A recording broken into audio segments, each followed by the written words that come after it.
Salmo 80 dice de la siguiente manera: al músico principal sobre lirios, testimonio, salmo de Asaf.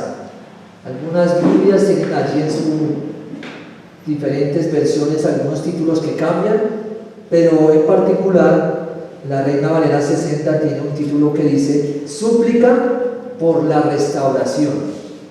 ¿Sí? Algunas de las que tienen allí. Vamos entonces a dar inicio leyendo estos 19 versos. Y dice el primer verso de este salmo así: oh pastor de Israel, escucha tú que pastoreas como ovejas a José, que estás entre querubines, resplandece.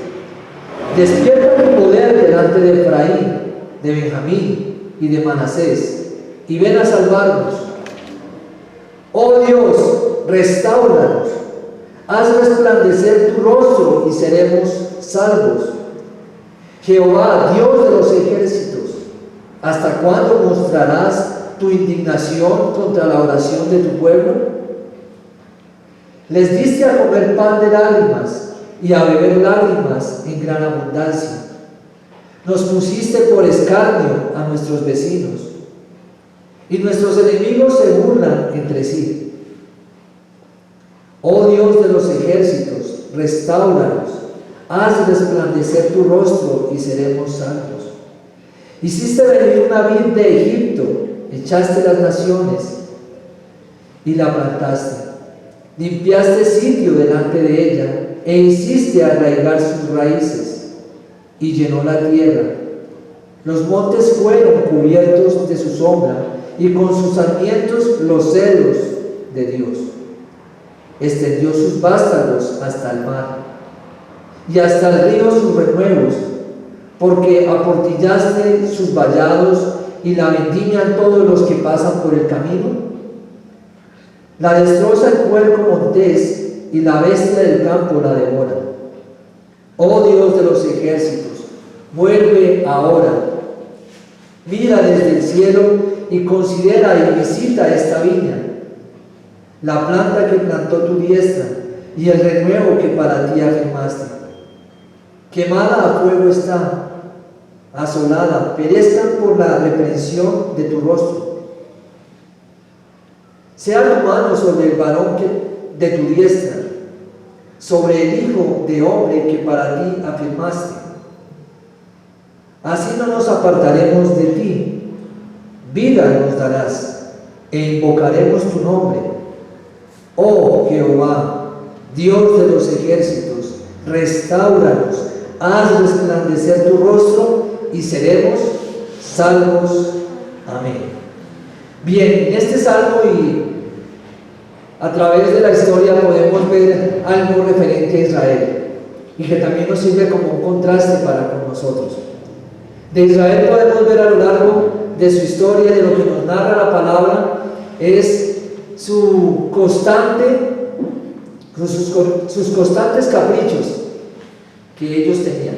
Por un momento ellos iban por el desierto, en medio del desierto, y ellos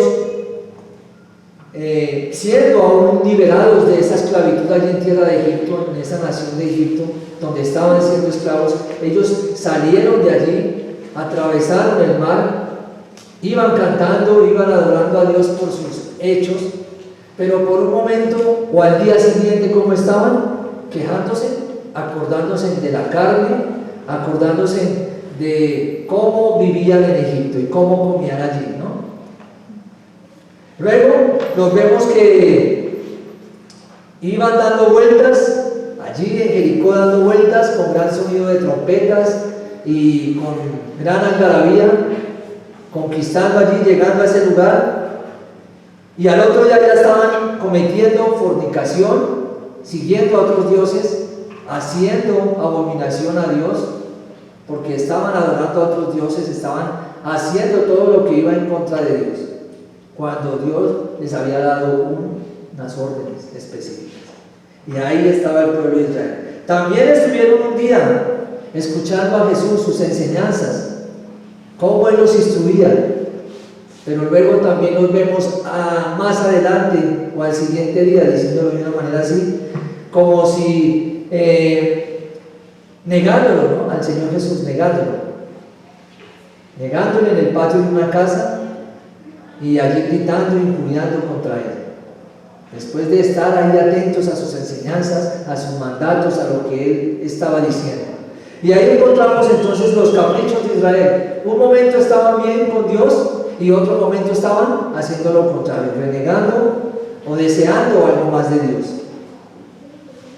Pero esto que tiene que ver con nosotros, pues bien, muchas veces nosotros nos comportamos de la misma manera. Tal vez nosotros como Israel, en el sentido de nación, no formamos parte como ellos, pero sí esa actitud del capricho. Hemos orado, estamos orando por algo que necesitamos la intervención de Dios, y Dios viene en su misericordia y favor, nos ayuda, y al momento hemos olvidado lo que Dios ha hecho y luego estamos dirigiendo nuestra mirada hacia otro capricho, hacia otra cosa, o tal vez estamos completamente dándole la espalda a Dios en cuanto a sus mandatos y lo que Él espera ver en nosotros. Entonces es como un contraste, ¿no? Y esto nos sirve como introducción porque este salmo también nos deja ver algo especial, algo también especial. Aún en medio de esa actitud así caprichosa, Dios es bondadoso y Dios está dispuesto a aquel que se ha amparado en Él. Como también Dios está dispuesto a atender a aquel que viene y se humilla ante Él para refugiarse en Dios. Eso lo podemos ver. Dios no rechaza a ninguno que se acerca a Él humillado. Bueno, y en el salmo anterior veíamos un lamento, como lo titulan ahí en ese salmo 79. Había un lamento de parte del autor del mismo salmo, del salmo 80. Un lamento de una nación cuyo motivo era que estaba siendo perseguida, cuyo motivo era que iba a ser cautiva, que iba a ser asolada, o tal vez ya lo estaba haciendo y por eso está allí el lamento. Y lo encontramos aquí en referencia al reino del sur, en el Salmo 79. Y esto sabemos que formaban parte la tribu de Judá y la tribu de Benjamín, como parte del sur. Y ahí está ese lamento que ellos elevan por lo que está sucediendo en esa nación, en ese momento, en ese reino del sur. Y ahí está Asaf hablando en cuanto a esto. En este Salmo 80 vamos a ver también una súplica, un gemir, pero ahora en relación con el reino del norte. Bien, el reino del norte es el que está aquí ahora suplicando, como lo dicen algunos títulos, gimiendo, porque Dios les restaure, porque Dios les ayude, porque Dios intervenga. Entonces veíamos por un lado el reino del sur lamentándose y ahora vemos al reino del norte suplicando, gimiendo por lo que está sucediendo y pidiendo a Dios que les ayude. Eso es lo que vamos a encontrar.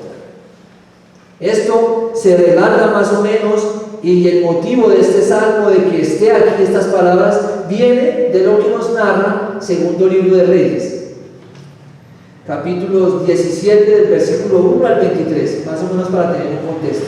Y ahí se nos habla de todo lo que está pasando, que motiva aquí a este santo hombre y que le ayudan y le dan la inspiración para dirigirse a Dios y orar a Dios por su ayuda. Esto sucede más o menos en el año 721-722 a.C. Esto sucede ahí. Y ahí encontramos que esto que viene sobre esta nación, sobre este reino del norte, no viene sin que antes Dios los haya advertido. Dios les advierte por medio de sus profetas. Y Dios les dice: volveos de vuestros malos caminos. Eso nos lo dice ayer. Versículo 13 de este capítulo 17 del segundo libro de Reyes. ¿Y saben qué es la reacción o la respuesta del pueblo a esto que Dios les está diciendo por medio de los profetas? Ellos no obedecieron, sino que en cambio ¿qué hicieron? Endurecieron su cerviz. ¿sí? Así que no hubo el juicio de Dios sin que antes no Él hubiese enviado profetas a advertir de tal circunstancia. Esto es lo que está pasando allí. Ahora, algo también significativo y algo que nos ayuda aquí es que en el título de este salmo se dice sobre los lirios, y este lirios tal vez pueda hacer referencia a una melodía que era nupcial, para acompañar un momento nupcial. Otros también dicen que es posible que era una melodía específica, ¿sí?, ya conocida para acompañar la letra de este salmo o de este poema que está aquí. Entonces lo podemos ver así. Por un lado, un cántico nupcial. Sí tiene algo que ver con nupcial, sí, porque la circunstancia y el contexto es que triste, desgarrador, produce gemir, un lamento, un clamor. Entonces puede ir con esto. Y también, obviamente, puede ser una melodía muy significativa para acompañar la letra de este salmo. Bien, y las primeras palabras que encontramos aquí, entonces, que vemos que es algo repetitivo y que caracteriza este salmo, es que encontramos la frase que dice: haz resplandecer tu rostro. Si lo notaron, 3 veces está en ese salmo. Lo vemos en el verso 3, lo vemos en el verso 7 y lo encontramos en el verso 19. Haz resplandecer tu rostro, algo significativo en este salmo. Y a su vez, esta frase es la que nos va a ayudar a cerrar las 3 partes que conforman, o la manera en que bosqueje este salmo. Y lo vemos de la siguiente manera. La primera parte es un llamado al pastor, versos del 1 al 3. La segunda parte es la condición del pueblo, versos del 4 al 7. Y la última parte es la petición por el favor del viñador. La petición por el favor del viñador. Y lo encontramos del verso 8 al verso 19. Y aquí entonces comenzamos, como para tener un orden para nuestro salmo en esta noche. Las primeras palabras del salmista, cuyo autor, como lo dije anteriormente, es Asaf, dice lo siguiente: oh pastor de Israel. Y notamos la palabra pastor, este término con el cual constantemente en la escritura Dios se presenta a su pueblo como un pastor, se da ese nombre. Eso tenemos que leerlo. Si quieren acompañarme conmigo a Génesis 49, versículo 24. Vamos a ir a Génesis 49 sin quitar su dedo allí del salmo, del libro de los salmos, y vamos a ir al capítulo 49 de Génesis para ver una de las primeras menciones que Dios se hace como pastor en relación a su pueblo. Y dice de la siguiente manera, versículo 24 del Salmo 49. Dice, capítulo 49, versículo 24. Mas su arco se mantuvo poderoso y los brazos de sus manos se fortalecieron por las manos del fuerte de Jacob, por el nombre del pastor, la roca de Israel. Encontramos una de las primeras menciones ahí en cuanto al pastor. También en Isaías 40, rápidamente Isaías 40, para que vean conmigo, versículos 10 y 11. Isaías 40, versículos 10 y 11. He aquí que Jehová el Señor vendrá con poder, y su brazo señoreará. He aquí que su recompensa viene con él, y su paga delante de su rostro. El versículo 11 dice lo siguiente: como pastor apacentará su rebaño, en su brazo llevará los corderos, y en su seno los llevará, pastoreará suavemente a las recién paridas. Entonces ahí vemos cómo hace relación Dios en cuanto a este nombre, el pastor. Y aún tenemos el Salmo 23, que es muy conocido: Jehová es mi pastor. Y así de esta manera comienza Asaf: oh pastor de Israel, oh pastor de Israel. De esta manera nos está indicando entonces cuál es la relación de Dios con su pueblo de Israel. ¿Cómo veía y cómo se veía Israel al frente, delante de Dios? Como una oveja. Y a Él como el pastor. Y es fácil, ¿no? Porque si hay algo que es significativo y que caracteriza a las ovejas, ¿qué es? Que son muy torpes, que son muy prestas a descarriarse, a salirse del rebaño. ¿Sí? Y como alguien decía, es fácil salir del rebaño, pero sin la ayuda del pastor, qué difícil es volver al rebaño. Y aquí vemos en cierta manera a este hombre Asaf hablando de parte de este reino del norte y pidiendo a Dios, rogando a Dios, rogando a ese pastor que ayude, que interceda. Oh pastor de Israel, ¿qué le dice? Escucha, tú que pastoreas como ovejas a José. Y ahí encontramos el nombre de José, un nombre que se le da ¿a qué nación está hablando? A Israel. ¿Y por qué se le da el nombre de José? Pues bien, en la parte o en el oriente, allí en Egipto más que todo, recordemos que allí estuvo José. Y es muy probable que al pueblo de Israel lo relacionaran con José, su familia. La familia de José era haciendo referencia a todo ese Israel, el cual Dios usó a José para preservar y ayudarle en esa hambruna que hubo en ese momento. Y ahí por eso dice entonces, tú que pastoreas como ovejas a José. Y no es José en sí, sino José representando la nación de Israel.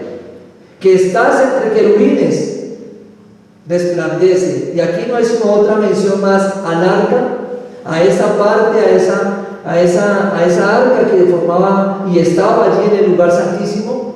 Y nombra aquí estos seres alados, querubines, los cuales cubrían el arca, y donde se decía que en el arca estaba la presencia de Dios, allí descansaba, allí estaba la presencia de Dios. Y menciona aquí a los querubines, que estás entre querubines, resplandece, le dice aquí el salmista. Y ahí lo encontramos. Eso en cuanto al arca nos lo dice Éxodo capítulo 25. Y luego le dice allí, despierta tu poder delante de Efraín, de Benjamín y de Manasés. Estamos hablando del reino del norte. ¿Quiénes conformaban el reino del norte? Estaba allí, por supuesto, Efraín, algunas ciudades de Benjamín, porque Benjamín forma parte de la tribu del sur, del reino del sur, de Judá. Sin embargo, algunas ciudades habían sido establecidas arriba, adelante, al norte. Y ahí está Benjamín. Y también menciona a Manasés. Estos hombres también diestros para el arco. Y los nombra a ellos. ¿Y qué les dice a ellos? Despierta tu poder delante de ellos. Estas tribus, además, algo significativo de ellas es de que siempre que el pueblo de Israel marchaba, siempre que el pueblo comenzaba a marchar, estas tribus iban detrás del arca. Algo significativo, y ahí está hablando en cuanto a esto de moverse, cuando Dios decía que debía de moverse. Estas tribus siempre comenzaban en la parte de atrás y el arca iba adelante, y ellos marchando. Ellos eran los primeros que iban detrás del arca. Y ahí están estas tres tribus. ¿Y qué dice el verso 3? Oh Dios, restáuranos. Haz resplandecer tu rostro y seremos salvos. En medio de tal circunstancia, en medio de tal momento de inquietud, de agonía, de grito, de espanto, de súplica, vemos cómo el salmista clama a Dios. Oh Dios. Una expresión de ayuda, de necesidad, de admiración. Oh Dios, restáuranos. ¿Y qué le pide él? Que su rostro resplandeciera sobre ellos y ellos pudieran ser salvos. Haz resplandecer tu rostro y seremos salvos. Hazte manifiesto en medio de lo que nos está aconteciendo. Porque esto que estaba aquí era por esa cautividad, y aquí como estaba asolando el pueblo de Asiria, la nación de Asiria estaba asolándolos. Y entonces ellos dicen esto: Oh Dios, restáuranos. Y vemos que en esta primera parte y en esta primera mención de esta frase, haz resplandecer tu rostro, encontramos esto en compañía de oh Dios, restáuranos. En las siguientes dos veces que se van a nombrar, van a cambiar esas palabras. Van a cambiar. Pero la primera de ellas la vemos aquí, con una petición, y es restáuranos, ayúdanos. No es de esa manera que a veces tenemos que acercarnos a Dios, porque a veces como hombres, como humanos, como tenemos esta naturaleza caída, tendemos a hacer lo que a Dios no le agrada, a pecar. Pero tenemos la misericordia de Dios en la cual podemos abrigarnos y acercarnos a Él y pedir su misericordia y su favor, y ayudar, con su ayuda poder nosotros ser restaurados. Y es lo que este hombre pide a Dios: restáuranos. Y Él no dice: mira a la nación de Israel, restáurales a ellos. Yo aquí te estoy buscando, yo aquí estoy orando, yo aquí estoy bajo el temor tuyo. No, Él se incluye en esa oración. Y Él se incluye allí en esa petición: restáuranos. Muy parecido a lo que hace Daniel en el capítulo 9, que Él no se hace a un lado, sino que Él se incluye en esa oración, y se incluye como también si formase parte de los pecados que ha cometido la nación. Y aquí también vemos a Asaf orando de esta manera: restáuranos. ¿Y encontraremos restauración en Dios si acudimos a Él? De seguro que sí. Cuando hay un corazón humilde, como dije al principio, contrito, humillado, de parte de Dios va a encontrar esa restauración y esa respuesta. Luego continúa la segunda parte, que es la condición del pueblo. ¿Por qué estaba la condición del pueblo de esta manera? Recordemos, por la ira de Dios, por la desobediencia. Dios les advertía: no sigan ídolos, no adoren a otros dioses, no vayan a quemar lo que queman a esas deidades en los lugares altos, en los árboles frondosos. No lo hagan. Sin embargo, el pueblo y la nación iba y lo hacía. Y como resultado, entonces vemos la condición aquí que el pueblo tiene, y el salmista nos lo está mostrando. Y lo veremos entonces desde el versículo 4 hasta el versículo 7. Y describe entonces: Jehová, Dios de los ejércitos. Ahí se dirige como aquel que es Dios, capitán, líder de ejércitos. Sabemos que hay ejércitos que Él tiene, celestiales, y podemos indicar a esto. Podemos señalar a que eran ejércitos, obviamente Dios de los ejércitos celestiales, como también Dios de aquellos que Él colocaba para que marchasen y guardasen y ayudasen a conquistar a su pueblo. Dios de los ejércitos. ¿Y qué le dice? ¿Hasta cuándo mostrarás tu indignación contra la oración de tu pueblo? Y esta pregunta es, al leerla a simple vista, es una pregunta más. Pero qué difícil es pensar: está bien que Dios no nos oiga por nuestra desobediencia y nuestros pecados, pero otra cosa es cuándo. Aquí el salmista dice: ¿hasta cuándo mostrarás tu indignación contra la oración de tu pueblo? ¿Qué hacía el pueblo? Oraba, ¿no? Pero ¿cuál es la respuesta de parte de Dios? Indignación. Indignación. Entonces, ¿qué estaría acompañando a este pueblo? ¿Qué estaba acompañando la oración de este pueblo? Para que Dios se indignara y no decidiese escucharla. El pecado, desobediencia. Por un lado estaban orando, por un lado estaban clamando a Dios, pero por otro lado sus acciones no eran las correctas ni iban en armonía con lo que Dios demandaba. Y muchas veces puede pasar y podemos colocarnos allí. Dios demanda algo en su palabra para nosotros, para la iglesia, para cada uno llamado hijo de Dios. ¿Y qué pasa? Estamos orando y tal vez muchas veces no pasa nada. Y no meditamos en esta pregunta que está aquí, y a veces pasamos ligeramente. ¿Será que mi vida, mis acciones están haciendo que mis oraciones no sean dignas delante de Dios? ¿Y dignas por qué? Dignas de ser oídas. que tal vez mis acciones, mis actos, una doble vida, una manera de no amar a Dios de la manera correcta, solamente que producen Dios que nuestras oraciones no lleguen ni sean respondidas. Y es una pregunta que, como le digo, a la pasarla muy rápidamente, decimos, haz una pregunta más, pero ¿cuánta profundidad hay? Porque va acompañada de acción que producía que las oraciones no fueran sino indignación delante de Dios. Dice el verso 4: les diste a comer pan de lágrimas.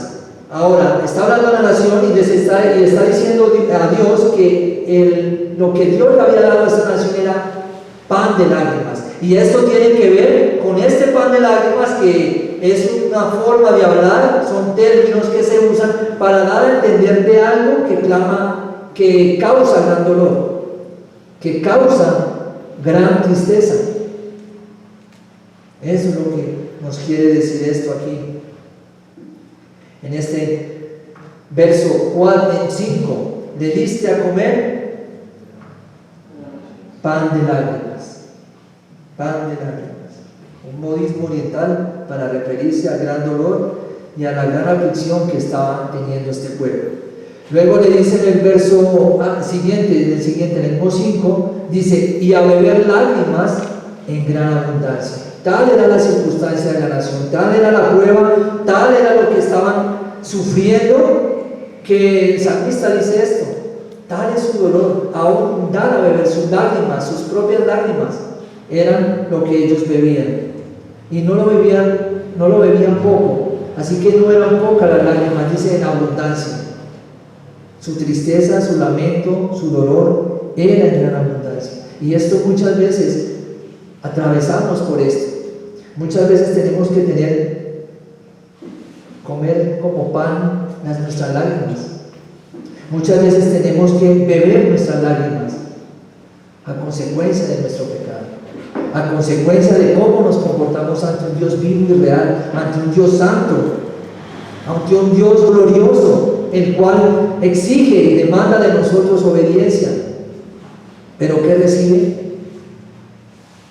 Solamente cumplimos algunas cosas, las que nos parecen bien, pero otras son las que también hacen que haya en nosotros lágrimas, haya tristeza, haya dolor. Verso 6: nos pusiste por escarnio a nuestros vecinos y nuestros enemigos se burlaban entre sí. Entonces, esta condición, aparte de tristeza, aparte del dolor que producía a sus enemigos, ¿qué les causaba? Burla. Se burlaban de ellos. Esto es lo que nos dice: escarnio a nuestros vecinos y nuestros enemigos se burlan entre sí. Así que aquellos que una vez fueron temerosos porque la mano de Dios iba con ellos, iban venciendo, iban conquistando, iban derribando pueblos, ejércitos, ahora eran el hazmerreír de sus vecinos, de los pueblos allí, obviamente paganos y muy lejos, apartados de Dios. El verso 7 dice una vez más, nuestro estribillo común acá en este salmo: oh Dios de los ejércitos, restáuranos, haz resplandecer tu rostro y seremos salvos. Ahora este oh Dios, aquí lo encontramos una vez más, pero ahora acompañado con Dios de los ejércitos. En el verso 3 lo veíamos solamente: oh Dios, restáuranos, y en este verso 7 lo vemos acompañado con ejércitos, Dios de los ejércitos. Y una vez más su oración: restáuranos, ayúdanos, haz resplandecer tu rostro, haz presencia. Y al él hacer presencia, a él estar allí, ¿qué iba a suceder? Salvación de parte de Dios para esta nación, para este reino que estaba siendo invadido. Verso 8 al verso 19 está la tercera parte, y es la petición por el favor del viñador. Y aquí vamos a encontrar que se ha nombrado al pastor y ahora se nombra la vid. Y podemos relacionar esto con Jesucristo. Él, allí en Juan capítulo 10, se hace llamar el buen pastor. ¿Recuerdan? El buen pastor su vida da por las ovejas. Y también allí en el mismo Evangelio de Juan, capítulo 15, él se hace llamar yo soy la vid verdadera. En este verso 8 vamos a ver entonces al salmista Asaf nombrando la vid, pero en relación a Israel. Hiciste venir una vid de Egipto. ¿A dónde se está remontando el salmista ahora? A Egipto. Allí a donde ellos estaban siendo oprimidos, donde ellos eran esclavos. Y dice lo siguiente: echaste las naciones y la plantaste. Quitó naciones y colocó a Israel. Lugares donde le dijo, van a salir. Y a medida que ellos salían y avanzaban, iban pisando, iban llegando a lugares que tal vez ellos nunca imaginaron que estarían allí. Y mucho menos que por intervención divina iban a ser esas naciones y esos lugares por donde iban a pasar, ellos iban a pasar allí en libertad. Los plantó allí, dice, limpiaste sitio delante de ella e hiciste arraigar sus raíces y llenó la tierra. Esta nación, esta vid, dice que llegó a la tierra, tomó lugares, no solamente los tomó, sino que también echaron raíces allí. Se plantaron allí. Limpiaste sitios delante de ella, hiciste arraigar sus raíces y llenó la tierra. Los montes fueron cubiertos de su sombra. Imagínense como lo describe aquí Asaf, y remontándose desde la salida de Egipto.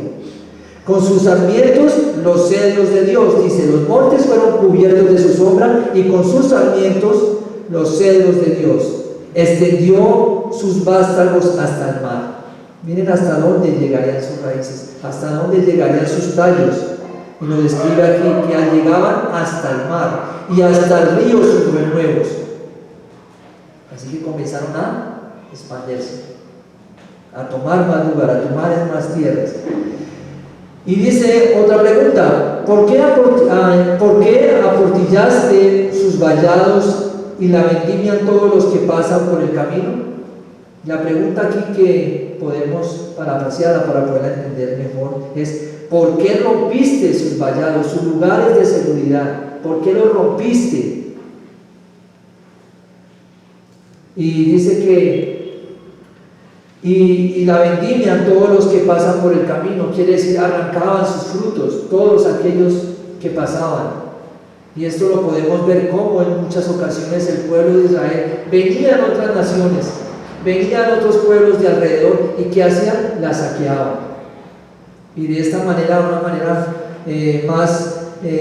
lo dice de una manera como más poética, ¿no? Para hacerlo así, llevarlo de esta manera en este cántico, lo dice así: ¿por qué aportillaste sus vallados y la vendimian todos los que pasan por el camino?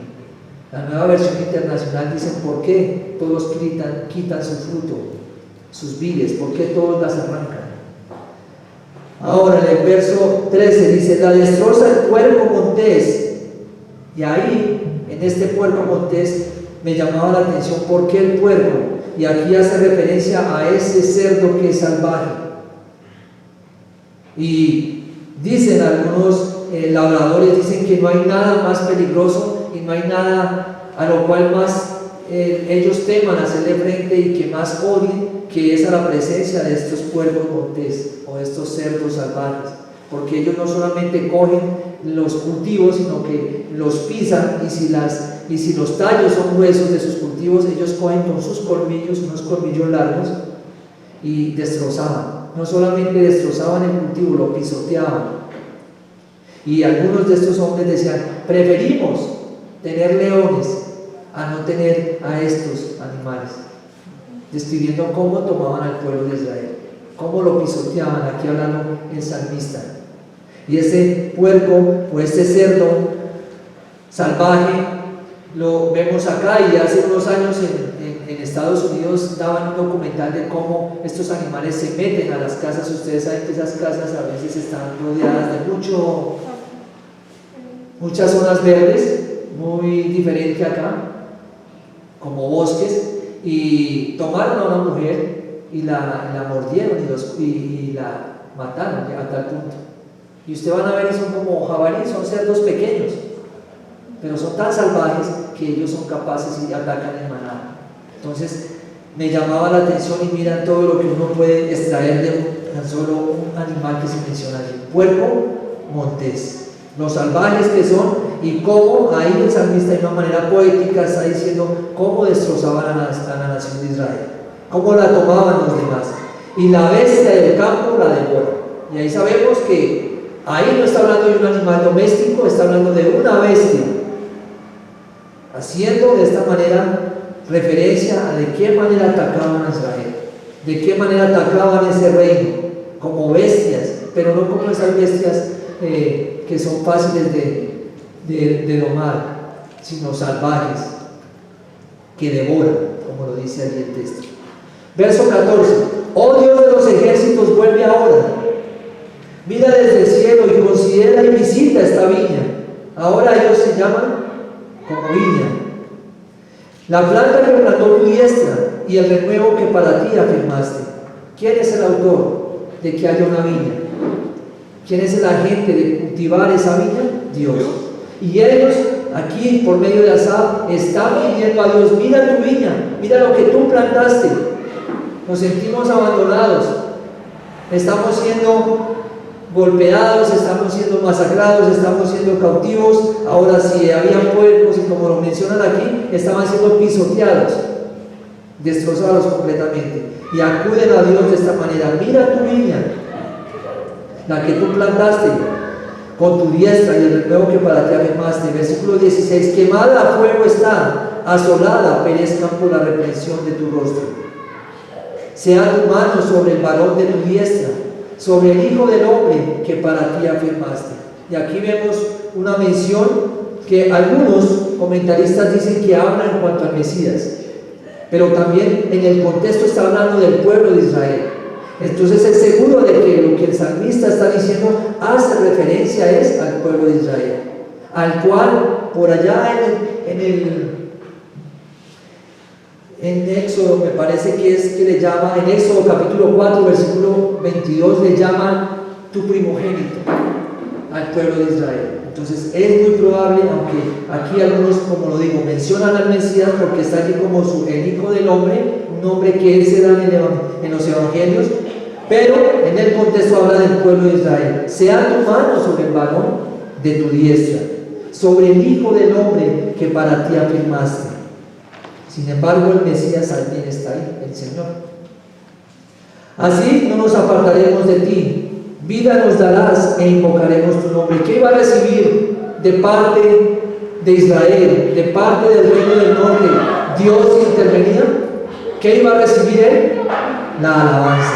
Iba a recibir que le invocarían, iba a recibir una adoración pública. Y esto es lo que dice Asaf: así no nos apartaremos de ti, vida nos darás e invocaremos tu nombre.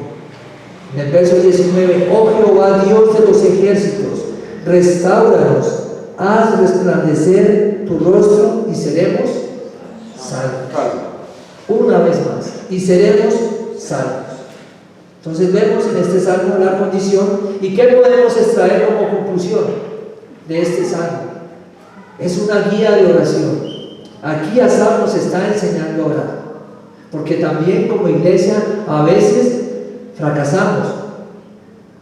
A veces como individuos y como parte del cuerpo de Cristo también fracasamos, como lo estaba haciendo aquí el pueblo y esta nación, este reino del norte. Pero ¿qué nos indica y qué nos está señalando Asaf? Que podemos ir a Dios, podemos orar a Él, recordar lo que Él ha hecho, lo que somos para Él, si es que de corazón hemos recibido, y de su mano recibiremos rescate, restauración. Y aquí Asaf está pidiendo por Israel, aquí Asaf está pidiendo por este reino del norte, que le ayude, y va a reavivarse una nueva adoración. Ahora nosotros también tenemos que ver, en medio de tanta falsa doctrina, tantas iglesias que dicen buscar a Dios y que están haciendo cosas que no son, ¿cuánto necesitamos orar por la iglesia?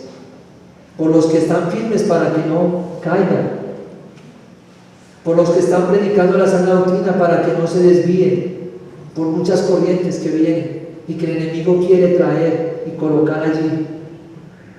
Y necesitamos pedir por avivamiento, pero un verdadero avivamiento, no ese avivamiento del cual hablan hoy en día, que son moveres extraños, sino un verdadero avivamiento es cuando una persona comienza a nacer de nuevo realmente, a transformar su vida.